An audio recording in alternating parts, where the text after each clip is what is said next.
నేను అందుకే ఇవాళ సవాలు విసురుతున్న చంద్రశేఖర్ రావుకు, డబుల్ బెడ్రూమ్ ఇల్లు కట్టించిన ఊర్లలో నువ్వు ఓట్లాడుగు, ఇందిరమ్మ ఇండ్లు ఉన్న ఊర్లలో మేము ఓట్లు అడుగుతాం, మీకు డిపాజిట్లు వస్తే చూసుకుందామని చెప్పి నేను సవాలు విసురుతున్నా.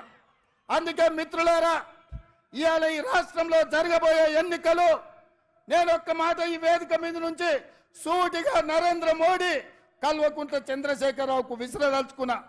నేను, నా మిత్రులు, నా సహచర మంత్రివర్గం 100 రోజుల్లో మా పరిపాలన మీ ముందల పెట్టినాం, మా పాలసీలు మేము అమలు చేసినాం.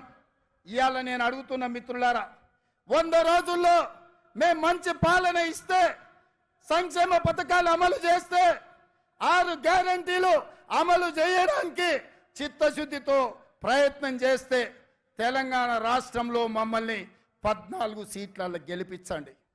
ఒకవేళ మా పాలన